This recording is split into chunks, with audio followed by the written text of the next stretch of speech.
Une solution est réalisée à partir de deux éléments.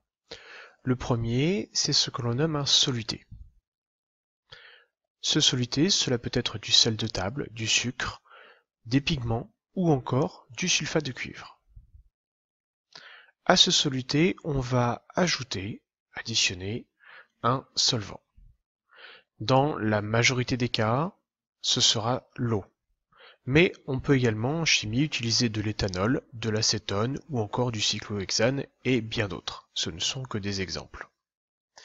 Et le fait de mélanger le soluté dans le solvant fait qu'on obtient une solution. Donc quand vous faites cuire des pâtes et que vous mettez du sel dans de l'eau, vous faites une solution d'eau salée. Eh bien, cette solution, on va pouvoir la caractériser à partir d'une grandeur physique que l'on nomme la concentration. Un préparateur en pharmacie prépare une solution de 500 ml qui contient 4 g de sucre et 14 g de chlorure de sodium, c'est-à-dire le sel.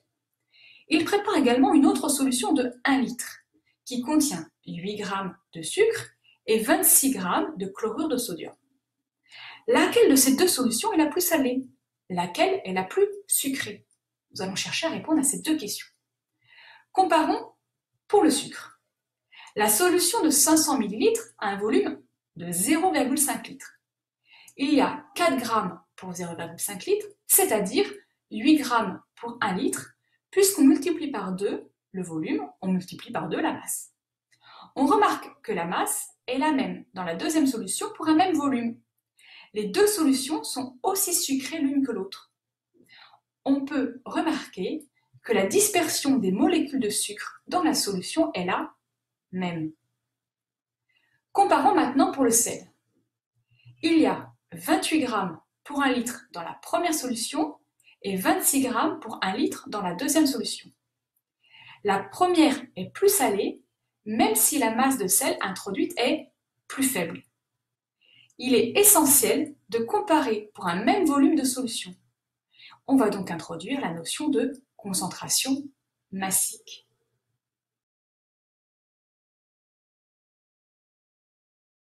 Sur cette photo, nous avons différentes solutions, avec le même volume de solvant, le même volume d'eau, mais des quantités de soluté, qui est du rouge de méthyle, donc coloré, différentes.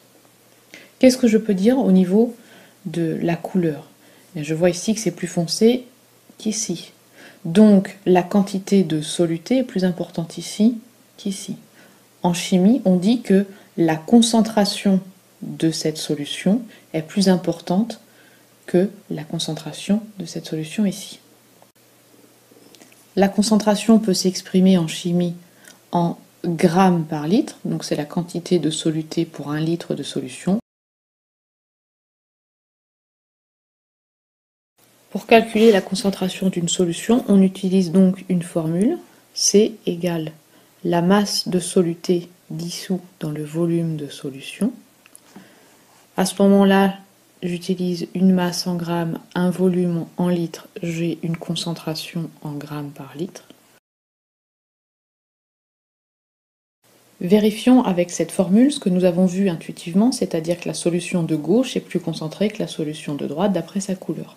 Donc j'applique la formule, la concentration c'est la masse sur le volume, la masse doit être en grammes, le volume en litres, mais vous savez maintenant convertir les millilitres en litres en utilisant les puissances de 10, 50 10-3. Ce qui fait une concentration pour la solution de gauche de 50 grammes par litre. La solution de droite a une concentration de 1 divisé par 50 10-3, c'est toujours le même volume. Et donc ça nous fait 20 grammes par litre. J'ai donc bien une concentration de la solution à droite, 20 grammes par litre, qui est plus faible que la solution de gauche à 50 grammes par litre.